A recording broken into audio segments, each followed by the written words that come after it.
introducing Rahul Somani, who is a chartered accountant by profession and is with ESOP Direct since over 12 plus years. And he currently leads consulting and managed services of ESOP Direct, which is part of the Capita company. He has previously worked with PwC for 5 years, and in ESOP Direct, his career spans over 12 years, in which he has advised more than 250 plus clients, and he's a well-known person in the equity compensation industry. So I hope this session on ESOP cashless and exercise funding will be fruitful for all of you. We will have a Q&A session at the end of this presentation. Meanwhile, all of you can post your questions in the chat box. Over to you, Rahul sir. Yeah, thanks, Jigar. Thanks for a nice introduction. And yeah, so I just prepared a slide for my introduction, but it's fine. All what Jigar has said is absolutely right, except for the photo, which is an old one. Does not show about the 12 years, but yeah. So I just moved for the today's our topic, and it's very close to employees' heart, which is like so employee cashless exercise and ESOP funding. So I welcome you all once again for our this knowledge series on employee stock options. And today we will try to means you will get the as much knowledge as we can give it, that you can understand that how these processes works, how these different approaches are there, which will helpful to the employees while exercising. So this is more related to how the exercise happens, what are the things employees need to take care, what are the things companies need to take care, what are the different approaches. So before starting to those, I just start with the ESOP life cycle to understand that we all are on the same page, and we can start at the same way. So the first starting point is grant. Yes, I know many of you are aware of ESOP life cycle, how it works, what are the things, what are the incidents, or I will say the events happen in an ESOP life cycle. But still, just want to recap all those things so that it is easy for all our other audiences as well, that how it works. So the first is the grant, when the company offers ESOPs to employees. So this is the time when the scheme terms and everything has been drafted. So I have not gone to that level of approval and all, because in today's webinar, we are going to cover more from the exercise process and operations and what are the approaches available, rather than a scheme compliances and all. So that's why I started with grant. So grant is when the company offer ESOPs to employees with all terms and conditions are freezed. And this is the time when employee receives the right. So it is a provisional right he has received, and which has been communicated through a letter of grant. As a good operations process, it's always recommended that the employee should accept it, so that we know that, okay, he understood the grant terms and conditions. Then comes the vesting. Vesting is something where employee earns the right after fulfilling the vesting condition. So vesting conditions are also determined by the company, which has been disclosed in the letter of grant.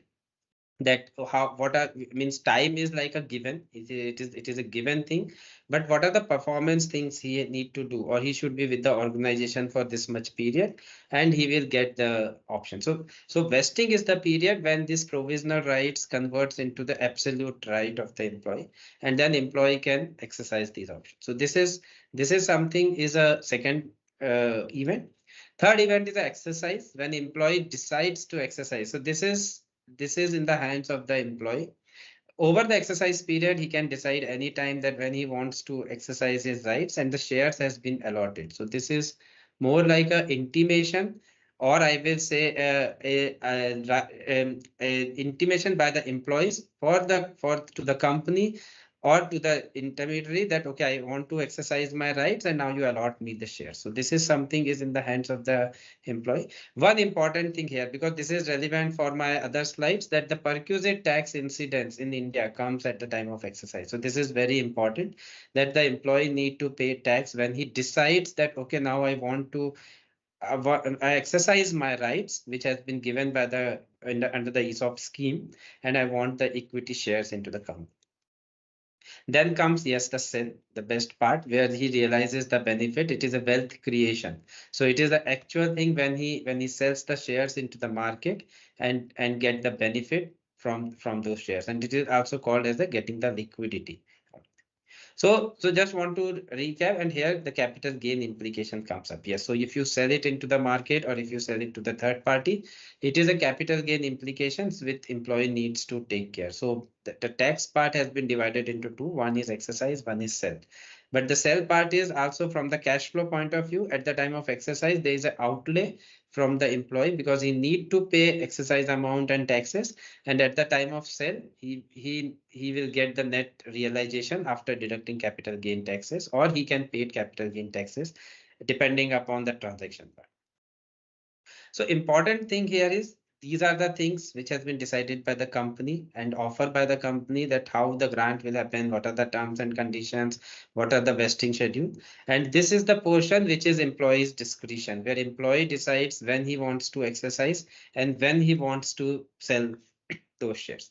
So very important to bifurcate these things in a ESOP life cycle, because some of the things on the exercise, yes, that you can put an administrative things there, like what would be the exercise window, what would be when he can exercise, what is the process, but it's totally employee's discretion when he wants to exercise his rights. It's not something that somebody will force him to exercise the option. So very, very clear here. Moving, so this puts the background for my other presentations. So now coming to ESOPs in India, very, very important. Just want to show you the macro picture that how ESOPs are working in India. And so this is something from when we did our last survey. So I can tell you this is a 1 year back, and we are in the process of the new survey. So you will find a much higher number there. But this is what we got it from our last survey. And yes, we are showing the same, like what is the how many. So there are more than 10,000 companies who has granted ESOPs. Very big number. If you see more than 10 lakhs ESOP holders. If you see value of options, it's like 2 lakh crores, which is like, you can say, I mean, in the Nifty 50 companies, you can find one of the Nifty 50 companies may have. So it is more than that. So this is like 2 lakh crores of the value, and these are growing by 25 to 30%. So this is very important. And I repeat again that yes, we did survey last year, and this is from the data what we got from our survey, which we actually do in every 2 years. So this data will change with this year as well when you find a new survey from. So we also do the current study on PSC Sensex companies, 30 companies which are in the PSC Sensex. And what we found that 80% of the companies has equity incentive plan. So which is like that in somehow they are giving ESOPs to employees, either in the form of ESAR, either in the form of ESOPs or RSUs, whatever you call. But 80% of the companies has a equity incentive plan, which is like a big number. And if we dissect these numbers into more detail, if you see that how we have dissected this, so and when we have totaled it down, the total aggregate number of exercise amount, that if suppose everything whatever has been granted, an employee wants to exercise today, the employees need to pay shell out or give around 18,000 crores, which is like a very big number. And I have not, in 18,000 crores, it does not consider the tax amount. So tax amount, if I, with the assumed number, if I see 5,000 crores, it's like a 23,000 crores only for these 30, or I would say out of 30, 80% of the companies which are in the BSC Sensex. So you can see that it is like a huge challenge to employees sometime when they see that, okay, this is the money shell out at the macro level. So this is our today's more going into deep into these topics, that how the employees can pay or how the liquidity will affect the employees during this.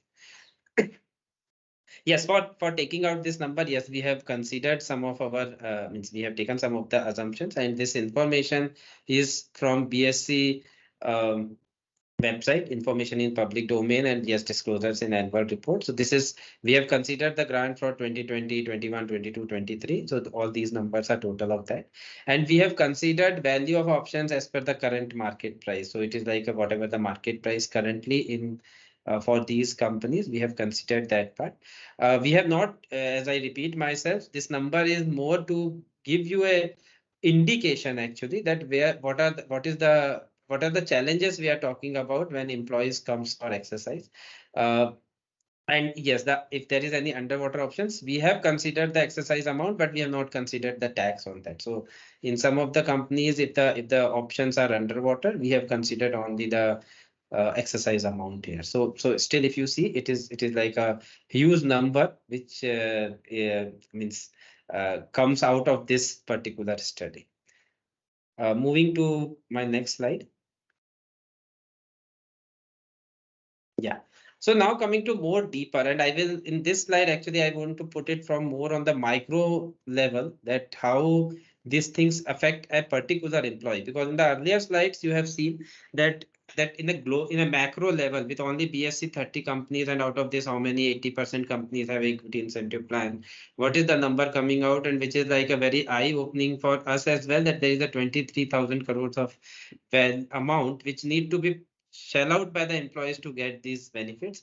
But if I come to an individual or micro level of thing, I just want to present one illustration around this part, that how this this works. So this is just a small example.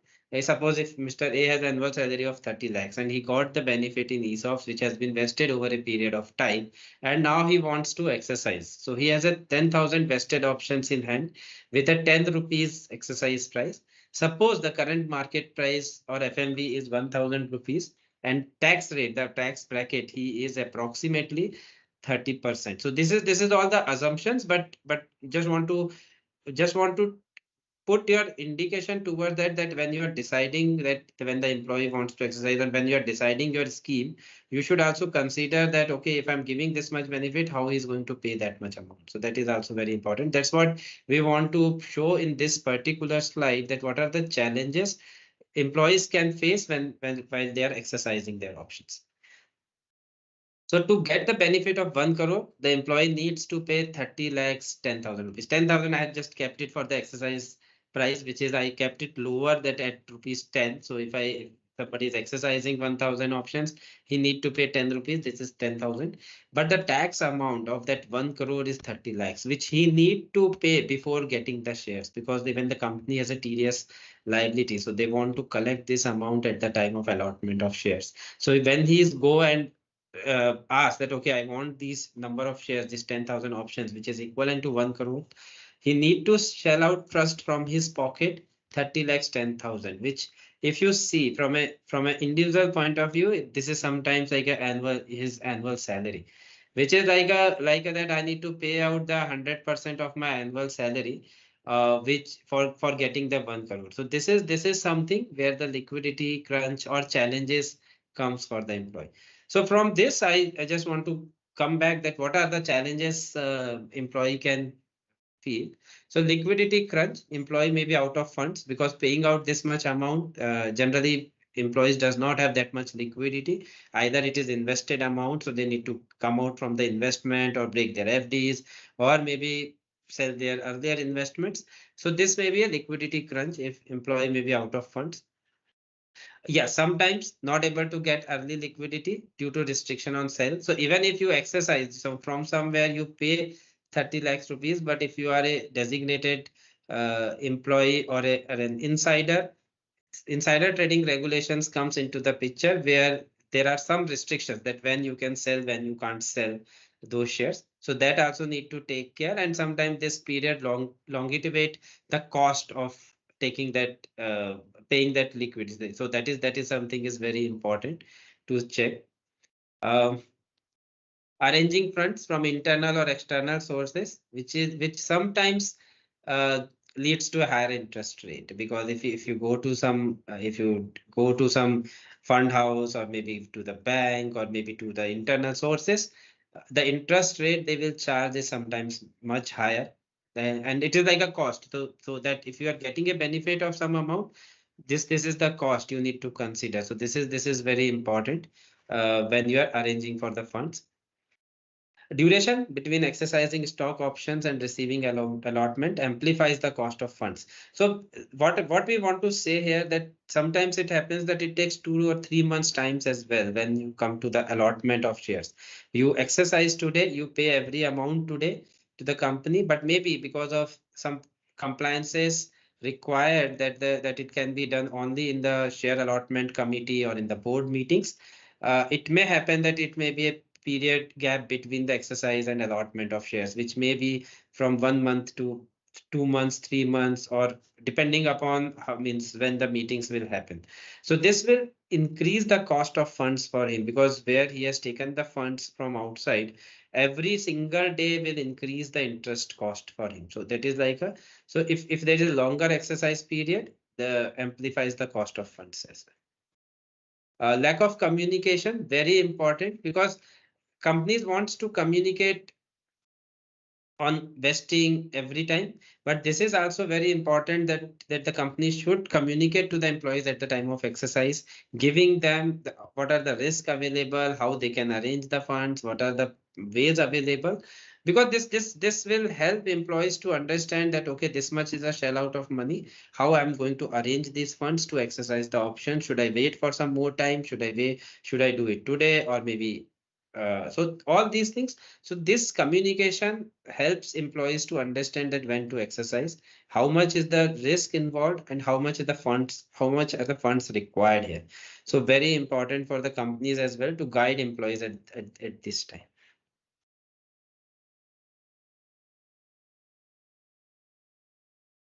So this is some of the challenges employees can face. Now we can the next of my slide is more about what are the alternatives available. So alternatives available is something that how to come out of these situations where we can help employees that they should not be out of liquidity at the time of exercise, and even if they are taking some funds or something outside from external sources or fund houses, how companies can help them by designating some fund brokers or a funding house, so that it will be helpful for them uh, to get these funds. So this is the alternatives or different approaches available.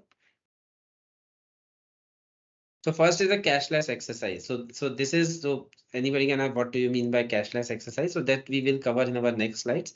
But cashless exercise is something where employee does not need to pay anything and he will get the net shares out of this. So this is something is a cashless exercise, and it can be done through trust and fund houses. Yes, the company's intention is very much required in cashless exercise, because here the employee does not create a trust and do all these things. It's a company who can help them to, and it should be implemented at the time of ESOP scheme as well. So that are some of the things. But these are the approaches or alternatives available for the company to help employees at the time of exercise, where they can take care that okay, the employees will not be completely out of funds at the time of exercise, and how these routes can help them in getting or in saving the liquidity part. Actually, that is very important, and they will get the benefit whatever they are looking for. So first is like cashless exercise through trust, and cashless exercise can be done through fund houses. So we will go into the details that how the operationally it works. ESOP funding, yes. So ESOP funding can be done by fund houses, can be done by company. I have not considered the other internal sources or unorganized sources, which may be. So this is like a some of the alternatives available in India, which I want to say. So where we want to focus from this slide point of view. So ESOP cashless. So how it works and what do you mean by cashless exercise? So cashless exercise allows employees to exercise their stock options without putting up any liquidity. Very important to see that the employee can exercise, because as I said in my earlier talk or presentation, that employee needs to pay exercise amount and taxes to get that allotment. So how it happens that exercise employee allows to exercise their stock option without putting any liquidity. He does not put to anything. He just instruct and he will get the share. So how this process works? So mechanism, and you can call it as a process. So what employee or he can instruct company or third party or trust or special purpose vehicle to sell a portion of their shares to cover the cost of acquiring public exercising the stock options. Very, very important that you shell out some of your benefit to recover this amount, and the remaining shares will be given to you. So it will be like a net sell. And the employee will get the benefit out of it. What is the advantage? Anyone can say, okay, what is the advantage? So it provides a convenient way to exercise their options without need an immediate cash outflow, because this is one of the very important from the employee point of view, that he can save that cash outflow. And if he opt for a cashless exercise where he does not need to come out of, or he does not face the liquidity crunch, he can sell some portion of the shares for acquiring these options. Very, very important to understand this part, that how the cashless means, because it is different from the funding. Cashless means you will get the net or remaining shares. In a funding, yes, you will get a loan where you need to pay it over the period of time. So we come to those topic later on in our today's webinar. So moving to how this works. So first start with the cashless through trust. Very important and most popular way to do it through trust, because it helps from the administrative point of view. It helps also from the compliance point of view, and even it helps because it is also regulated under SEBI regulation. So there is no gray area as such that how these things will happen. So many things has been framed by law. There is a I will say the law has defined that, okay, how these things will happen, considering all, like how insider trading regulation will impact, how SEBI regulations will impact. So they have given all this. So I just go to some process. Yes. So starting from this, yes, this diagram looks little bit complex, but it is not so. If you see, yes, there is a special purpose vehicle required, which is trust. So very important to understand. So I just go step by step that how it works to give you in detail that how this process works actually. So company, and yes, I have not shown here the implementation of ESOP scheme through trust or how to create a trust, because that is more from the compliance point of view, and the company needs to take care when they are implementing any ESOP scheme.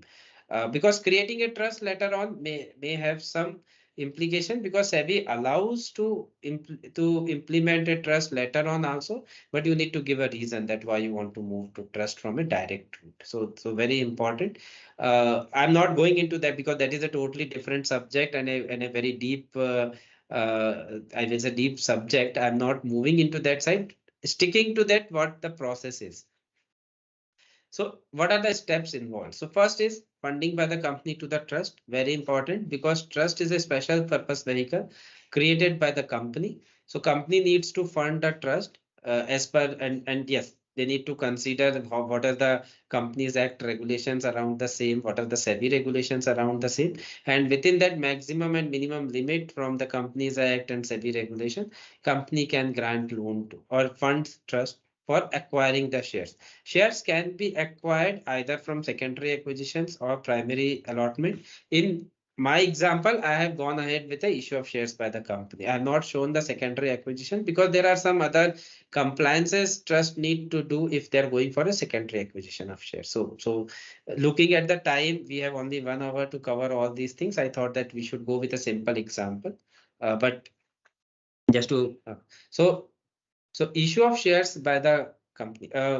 Jigar, I can see some hands raised. So if you can ask the query, it will be great because I can't change my screen. Yeah, basically, everybody post your queries in the chat box. We will take them at the end of the presentation. Are you able to see my screen, right? And yeah, we are able to see your screen. You can continue, sir. Sure. Yeah. So sorry. So I just repeat. So first step is funding by the company to trust as a loan for the acquisition of these shares. So acquisition of these shares either from the secondary acquisition or a primary allotment by the company. In this example, we are going ahead with a primary allotment by the company, where company. So the next step is acquiring those shares where trust subscribe for these shares from the company and the company allot these shares to the trust demat account. That is important. The third step is exercise of options by the employee for the transfer of shares. So at the time of exercise, employee will need make it very clear either he wants the whole all shares or so that he need to fund those price if he has the funding, or if he has a liquidity that he can fund the whole exercise plus taxes, he can go ahead, pay all amount to trust, get the whole shares in his demat account, whatever is the number has been granted. If you ask me, in my earlier example, it will be like I pay 30 lakhs 10,000 and get a 1 crore rupees worth of shares in my demat account.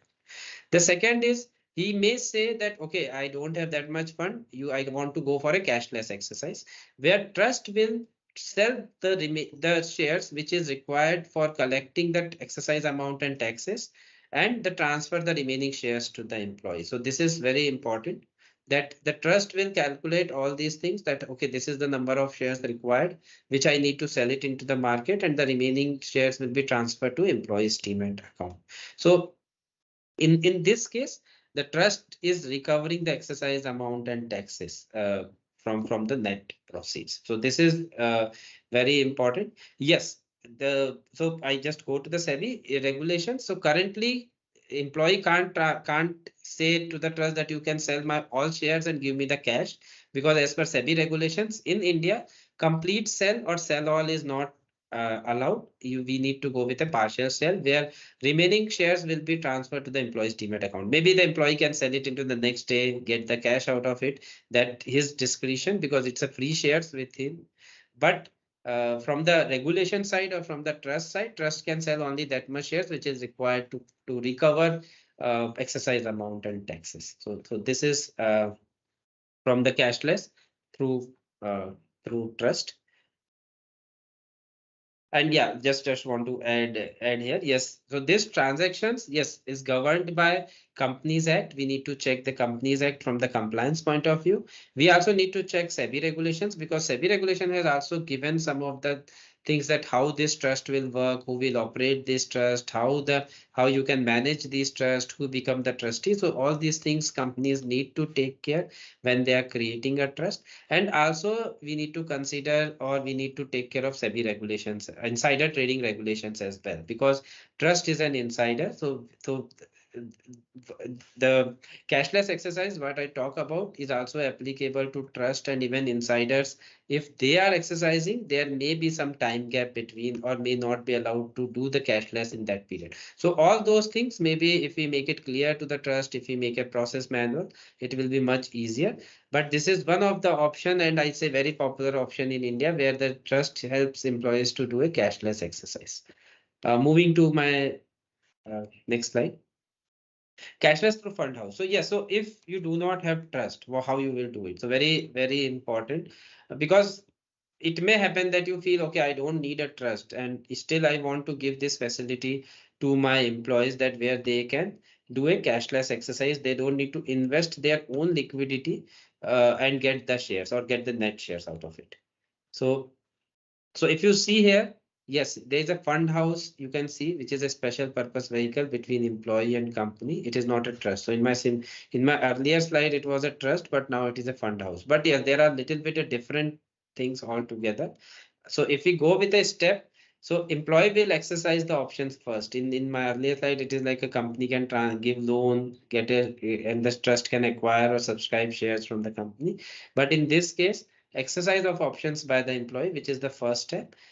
Yes, there are some prerequisite where the fund house should complete the pre-sanction loan and demat with the fund house. Very important for this particular step to be completed. So this is very important and prerequisite. And it also helps in the KYC, because those are some of the things which governs the fund house giving loan to employee. Or so he should have a prerequisite that he has a pre-sanction loan, or he is eligible to get that loan from a fund house.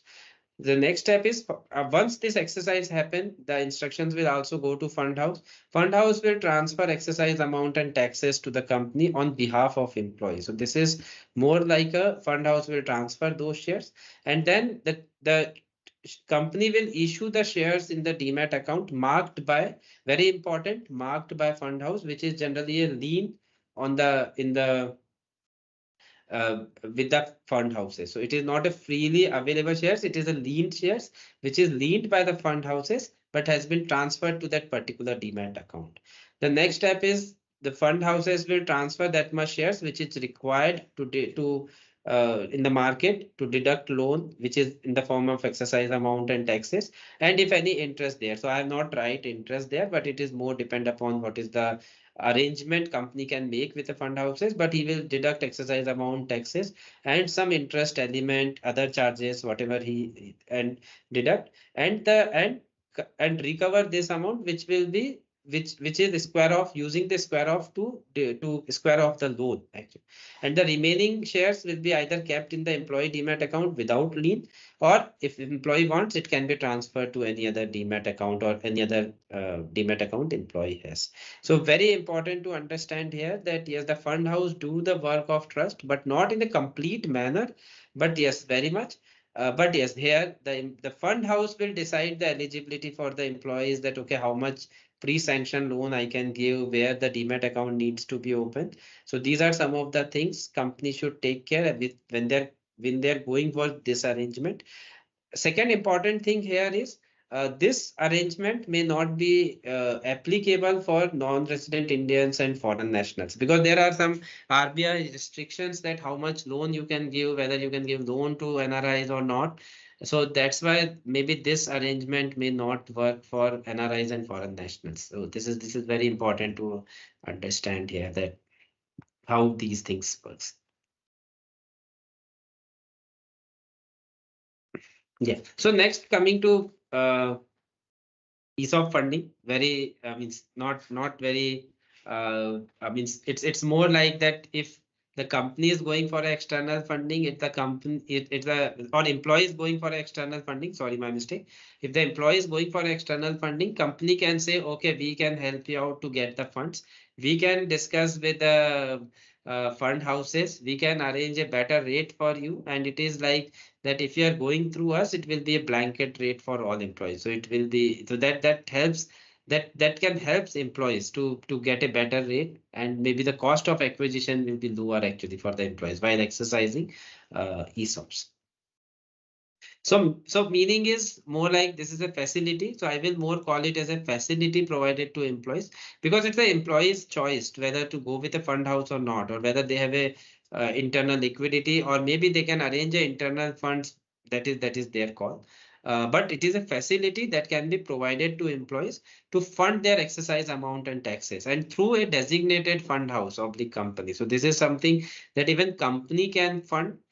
But yes, with some restrictions, we come to those things later on in our webinar. But it is it can be like a through some fund houses, NBFCs, or maybe bank, depending upon the company can go. But yes, if the company is providing this facility, it will be more helpful to the employees, because they will get a better rate, they will get a better cost of for acquiring these shares, and it will increase their benefit, reduce their cost. That is very important. So cost benefit analysis is very much important when you are going through ESOP funding process. So employee approaches fund houses, because it's a blanket agreement company will do with the fund houses, but employee individually needs to approach fund houses to get a pre-sanctioned loan for the cost of and this is to the extent, I mean it is more for to the extent of acquiring those stock options. Very important that, so that acquiring stock options here means acquiring equity actually. So it is more like I can exercise my stock options and get the equity out of it. So this is the process.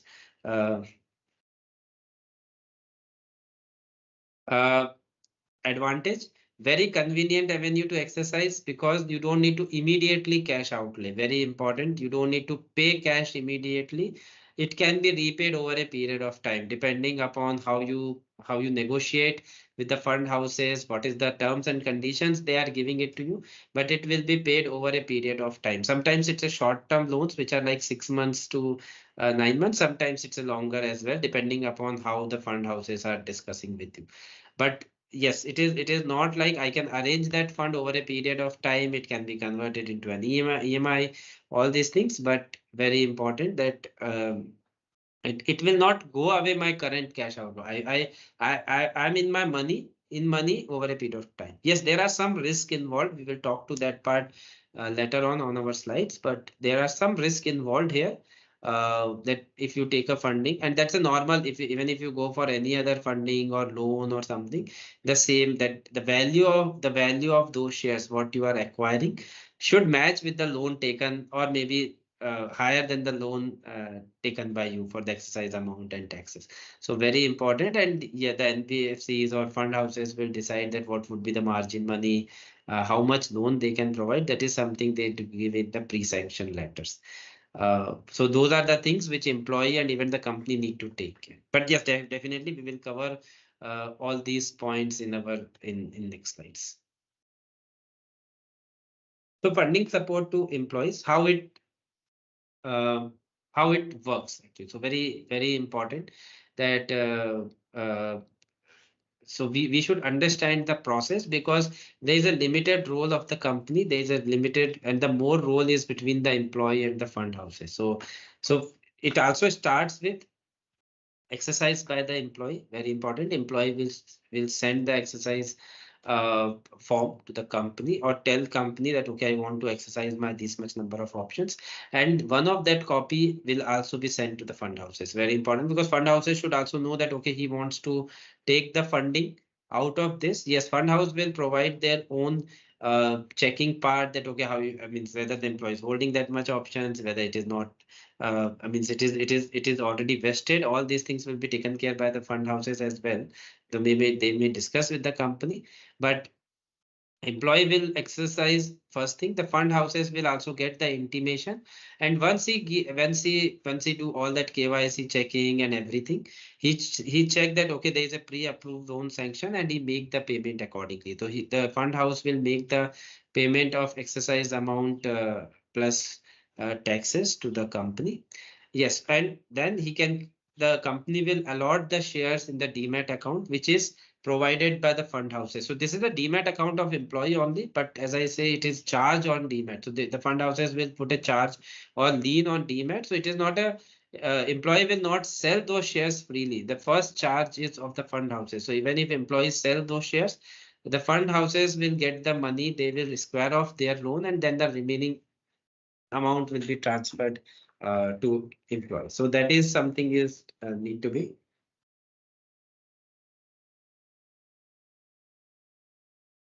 taken care. So in this process, it will be more between employee and fund houses. Employee need to be very clear that he has a pre-sanctioned loan from fund houses. The demat has been disclosed to fund houses, that in which demat it needs to be passed. It is in the name of the employee, and the fund house will create a charge on that demat.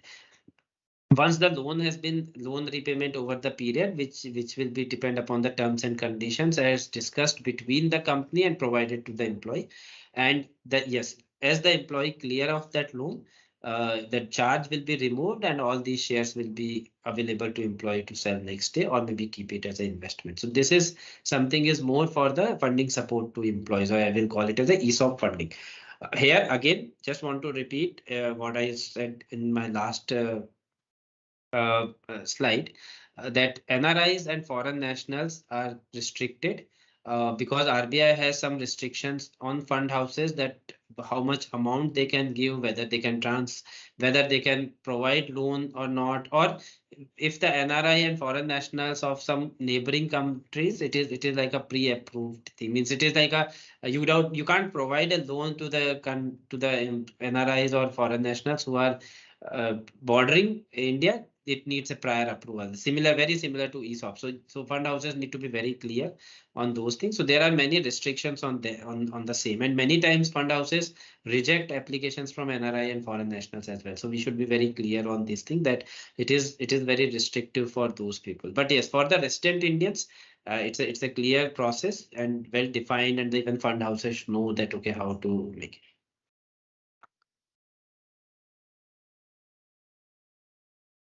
So I have not covered the company funding in a slide, because means it's not a very I will say the famous, or I will say the very it is not a practice that the companies are providing loan for ESOP purposes, because there are some restrictions by the Companies Act that how much you can provide. Second thing, if you give an interest-free loan, then there is a perquisite tax comes on that interest-free loan.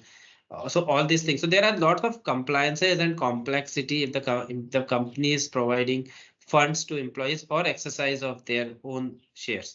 So that's why I have not covered in a separate slide. But yes, this is a comparison where you can see in a one slide as a snapshot that if the company is looking for a cashless, how it is going to impact. If you are going for a ESOP funding, how it is going to impact between the different approaches they can take. And yes, it depends upon your circumstances. It depends upon your administrative thing, how much you can take, how many employees you have covered, whether your employees need these facilities or not. Very, very important. So going from the first column, so trust, yes, trust cashless can be applicable. Sorry. Trust cash through cashless through trust can be applicable to all employees, even for NRIs and foreign nationals can do cashless exercise.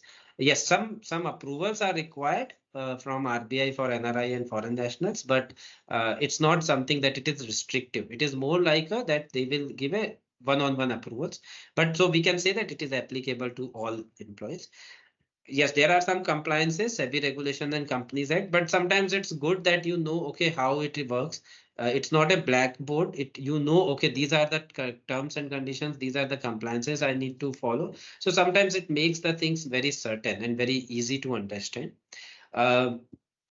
Limit, no such limit. Trust can provide loan depending upon only thing that the options or should not be underwater. Otherwise, they can provide loan to the 100% of the exercise amount of excess. So there are no such limit as provided.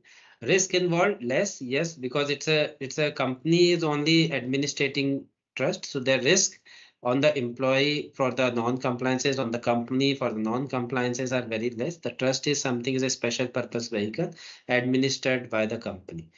Administrative, easy to handle, I will say, as compared to others, because the company is managing this thing, and many things are the process driven, where over the period of time will be put like operations and automated process. So that can be done easily. Fund houses, as I say, applicable only for resident Indians. NRI and foreign nationals are not covered. And the law compliances, yes, general laws for loan and demat. So fund houses, employee need to take care of KYC, opening of demat account, how much loan they can make, whether what would be the margin money. All these things need to be taken care by the fund houses and employee. As I said, no such limit, but yes, there is some margin money. So that fund houses will take care. Risk involved higher for insiders, yes, because when it is a trust, the trust is also insider, so they will not sell the shares during that blackout period. But fund houses, if they find that the margin money is going down, they can sell. So that is something as a risk more involved. That if they sell the shares or at that point of time when there is a blackout period, the non-compliances will come on the employee or insider. So that is very important. The process should be very watertight so that these compliances should not, we should not be in default for these compliances, and very specific to insider trading regulation. Easy but expensive, because fund houses will charge their own interest rate and cost for opening demat and all these things. So easy but expensive. If I go for the funding, some of the things are very common for cashless and ESOP funding. As I said, and so I just repeat, so like foreign nationals not allowed. General law for loan and demat will be applicable based on credit rating and KYC. So how much loan fund house can give is depending upon what is your credit rating, what is your KYC, how much shares options you are holding, whether it is within the margin money. All these things need to be considered. Higher or for insiders again, because if the prices dip, fund houses can sell your shares to cover their own loan and taxes. So that is very important. That for how much period you have taken, and during that period, if due to any reason prices dip, it is a risk, and the fund houses can sell, and more risk for the insiders because when they can sell those shares. So same easy but expensive because the interest cost are there, and sometimes you need to open the demat account, and all these funding things need to be done from the fund houses. Funding from company not very popular because there are many, means there is a limit that how much you can give, which is very much defined in the Companies Act. Not very large limit actually given by the Companies Act when you are giving loan for subscribing your own shares. Risk involved higher as because the maximum cap is something company need to take care at the individual level. Very, very important. So that is something difficult to manage because if you go with a, as I told earlier, if you go for an interest-free loan on this thing where the employee providing that funding, then it is like you need to take care of the perquisite value, how much will be the interest, and then there is a perquisite tax on the employee. So those things make a complex, and that's why it is not much popular in India where companies are funding ESOP.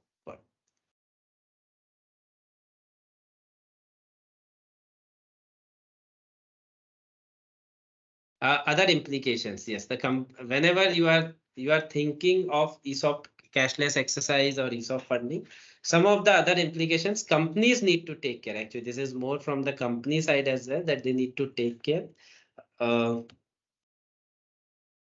First is the legal and regulatory compliances. As we mentioned in our earlier slides as well, company need to take care of SEBI insider trading regulations. What is the trading window closure? There should be a proper plan.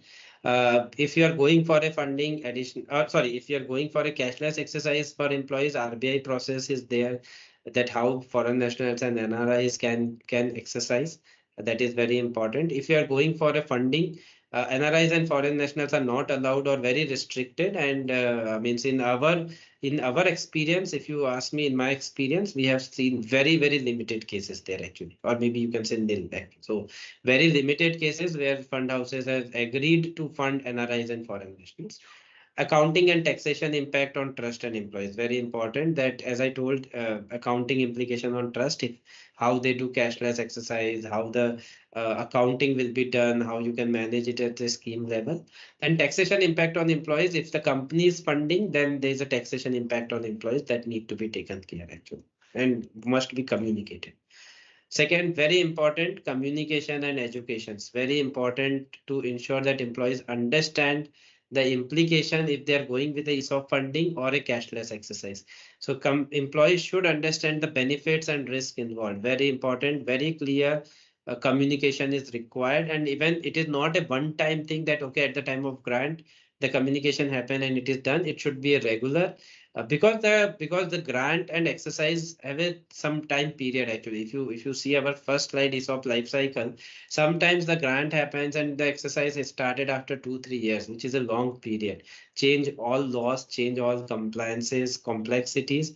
So very important that these needs to be done very regularly for the employees to understand them that if they are going with a ESOP funding or cashless, what is the benefit, risk involved, or they should go with their own funds actually. So that is very, very important.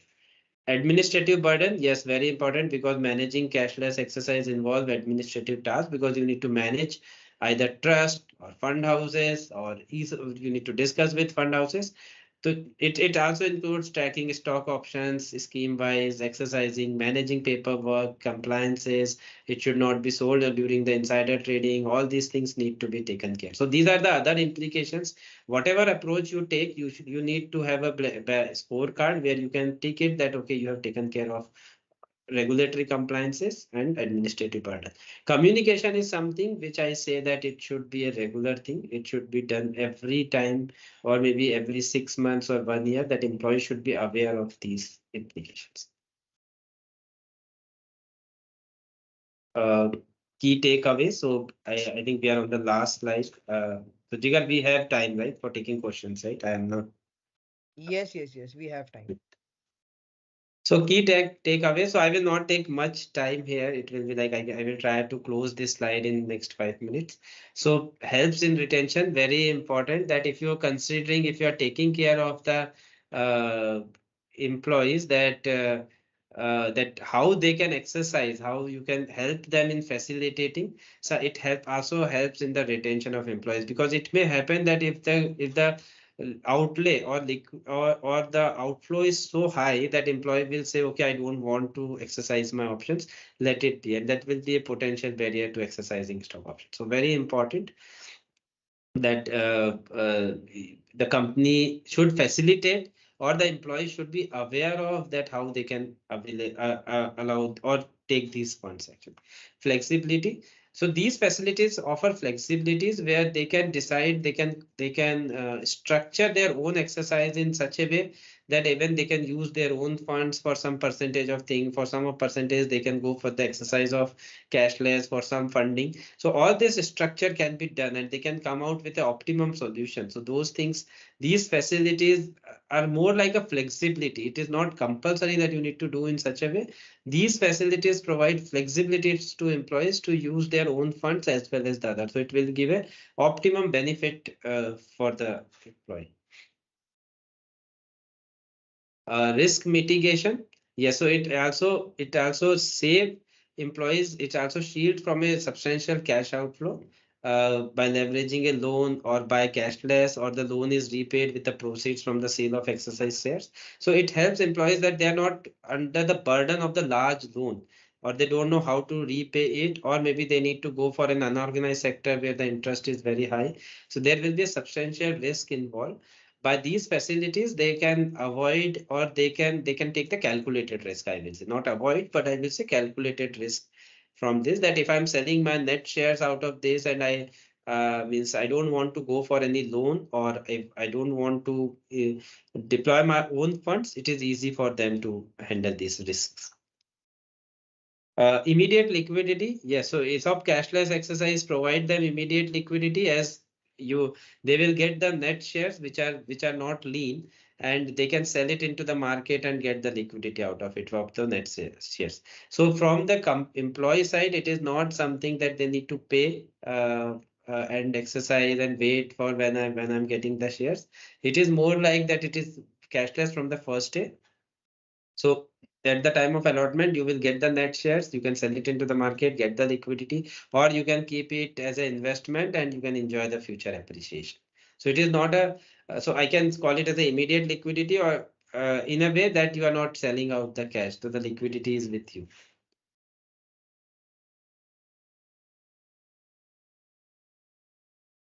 And yes, loan facilitations. Yes, so it helps in a way to avoid the liquidity crunch, but you need to pay it over the period of time.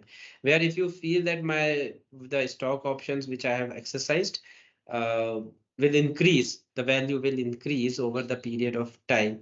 So it's okay. I want to hold all of my shares and we repay these loans over the period. But yes, all these things comes when the company wants to facilitate these things. So some of the things like cashless exercise by fund houses and cashless exercise by the trust is something which is facilitated by the company. In ESOP funding, employees can also get the funds from outside, but what in our knowledge or in our experience, then the cost of borrowing is higher than if the company is negotiating. The cost of borrowing is much lower, and it will be like a blanket terms and conditions for all the employees. So employees don't need to every employee don't need to negotiate with fund houses and check all terms and conditions. It's the company who can take care of those things. So yeah, so this is the last slide. So Jigar, if any questions are We there, have two questions. One of the question is, in case of ESOP cashless exercise through trust, what will the tax liability on the trust will when the shares are sold by the trust on behalf of employees? So in case of trust cashless exercise, because trust is a pass through. So if the trust is acquired these shares at very lower price than the exercise amount where the employee has exercised, there will be a tax implication on the trust. But if the cost of acquisition and the exercise amount when the employee has exercised, if both are same, there is no tax implication on the trust because the trust is just a pass through. So it all depends upon the cost of acquisition.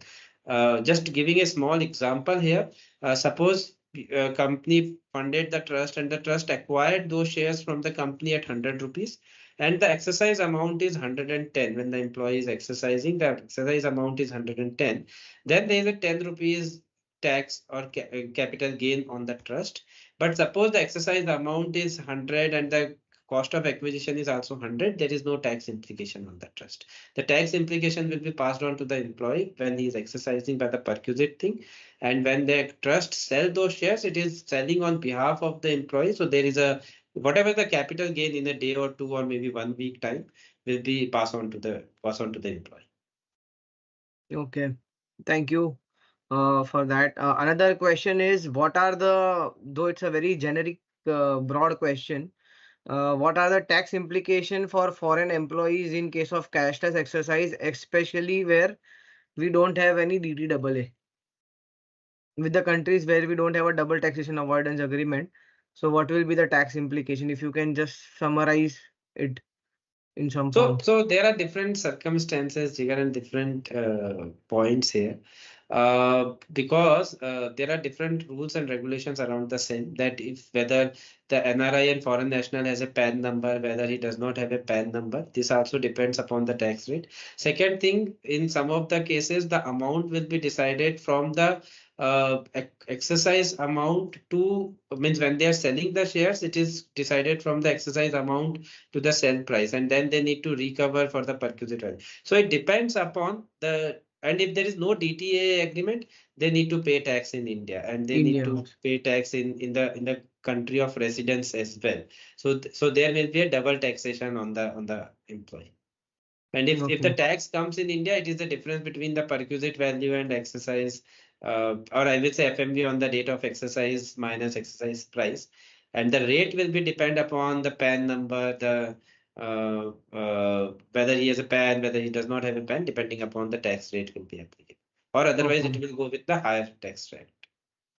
Okay. Another question is, can you just cover the loan to unlisted company employees in light of illiquid no lien? Can you elaborate that question, Prasad, more? Because we are not able to get your question. Can you just cover the loan to the unlisted company employees in light of illiquid no lien, etc.? That, I mean, the question is not complete. So there is another question, what is difference between RSU and ESOP? So I will just answer that. ESOP is basically when you are granting it at your current market price, and RSU is ESOPs given at your nominal face value, that is 1 rupee, 2 rupee, 5 rupee or 10 rupees. So that is the basic difference between these two instruments, is just the pricing difference. So ESOP generally means it is at the market price or fair market value, and RSU is at face value. What is preferable? That becomes a contextual question. We can take it basis. We can decide it basis the analysis of your business and everything. I think we don't have any more questions. We can wait for another minute before we close. The last question over the loan, if you can just edit it.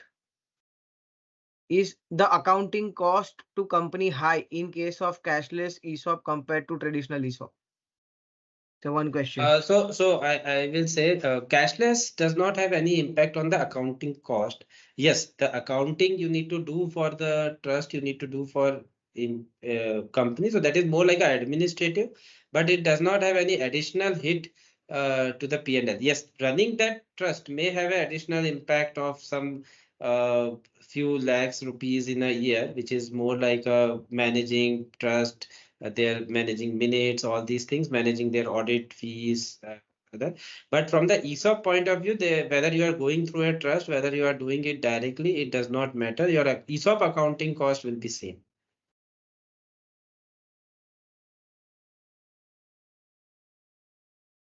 Okay, one more question. Loan availability. What is the loan availability to the shareholders? Sorry, to the employees of an unlisted company, as the shares are not sellable. Also, company may not create lien on shares. So actually it depends upon the circumstances, that if you are going for a DRHP, if you are going for a IPO, because even the fund houses will look for the liquidity, because if they are giving loan, they also looks at the liquidity, and providing the loan to the unlisted companies, the risk is higher for the fund houses. So maybe their margin money will be much higher, or maybe it depends upon the company rating. They can say that, okay, we can't provide on such loans. So there is no restrictions on the shares of for the unlisted company, but because of the illiquidity, sometimes fund houses are not, they are not interested, or I will say the risk is so high that they don't want to give ESOP funding to the unlisted companies. But company can internally, not related to this thing, but the company can internally see that the trust and mixing up with the cashless, that if they find some buyer, they can do it through trust and provide liquidity to the employees. Okay, so one last question on that P&L impact. There is a follow-up question. Will there be no P&L impact at all due to funding by trust or even funding by fund house? If whatever the answer is, then why the market trend is that companies follow more traditional ESOPs than through trust route? Yeah, so there are other implications as well. It is not only accounting. So as I repeat myself, ESOP expenses does not change. Yes, managing those trust, and if you are going for a secondary acquisition, primary allotment, what would be the investment loss? That will be a different questions altogether. But from the accounting standard or India's 102 point of view, whether you are going to a direct route or trust route, it does not matter. Second thing, so I differ here with the because if you see our latest survey, the trend for trust implementation is much higher. Yes, it was not there earlier because the SEBI has given around the trust in 2014, and after 2-3 years, the companies are looking for a trust thing, that how they can manage it, how it can be done. But if you see our latest survey of 2022. The more listed companies are moving towards trust. The more listed companies, the trend is more towards that, to create a trust. So it is like if you ask me, it is a 20 to 30% rise where the companies are going through trust rather than a direct allotment. But other than this, yes, the going through direct or trust also depends upon that if you are managing trust, how much cost you can manage it, because managing a trust needs some have a cost of, you can say, 10 to 12 lakh rupees in a year. And second thing, how many employees you are covering. If you feel that I have a very limited coverage and I can manage it internally, then the people don't go with that trust. Yeah. So yeah, can cashless ESOP be designed? Yes, it can be designed for an unlisted company. We can help you to design a plan which can be cashless. Another question is what are the current funding options available for employees of unlisted? So as we iterated here, it can be through the fund houses as was shown by Rahul in his presentation. So it can be IPO funding as well, or another NBFCs can help you in getting the funds if there is any liquidity event in the company.